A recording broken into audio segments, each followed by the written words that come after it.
আসসালামু আলাইকুম।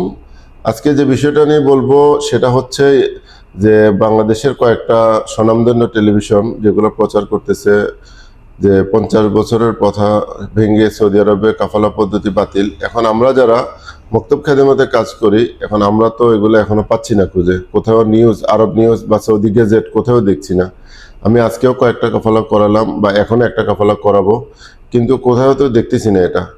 এখন ওরা ওই নিউজটা কোত্থেকে পেয়েছে আসলে আমি বুঝতে পারতেছি না। তো আমি আপনাদেরকে একটা দেখাই যে এখনো কাফালা পদ্ধতি এটা চলতেছে বা কবে বন্ধ হবে বা এই ধরনের কোনো নিউজ আমাদের কাছে আসে না। যারা যে নিউজই কাজ করুক, আমাদের আগে কারোরই এটা পাওয়ার সম্ভাবনা নাই। আমরা যেহেতু প্রত্যেক দিন সকাল থেকে রাত পর্যন্ত শুধু এই কাজগুলোই করি, কাফালা করানো বা ভিসা তোলা বা নতুন ময়সাসাগুলো বা কোম্পানি খোলা, এই কাজগুলো আমরাই করি। তো আমরা আশা করি তো সবার আগে জানার কথা, কিন্তু আমাদের কাছে এখন পর্যন্ত এটা সত্যতা পাওয়া যায় নাই। ওনারা হয়তো মিনিস্ট্রি থেকে যদি কোনো নিউজ পায় তো সেটা আলাদা কথা, বাট আমরা এখনো পাই নাই। আমি এখন আপনাকে তলব দিয়ে দেখাই যে এখনো কাফালা পদ্ধতি চালু আছে। একটা প্রমাণস্বরূপ একটা তলব দেই, এটা হুরুবের লোক, এটা হুরুব কেটে বৈধ হবে। তো এটা দেখেন, আমি ওরা তলবটা দেই।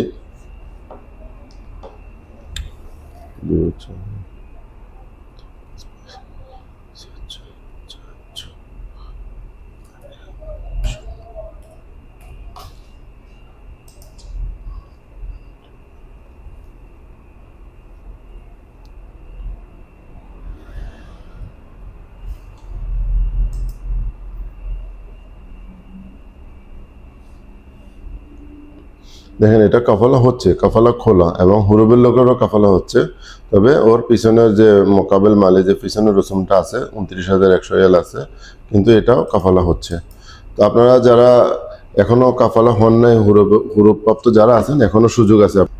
আপনাদেরকে দেখালাম এখনো কাফালা পদ্ধতি চালু আছে, বা আমাদের কোনো নিউজ এখনো আমাদের অফিসে আসে নাই, আর কোনো পত্রিকা তো আমরা এখন পর্যন্ত দেখি নাই। আশা করি নিউজটা আপনাদের ভালো লাগবে, ইনশাআল্লাহ। ধন্যবাদ।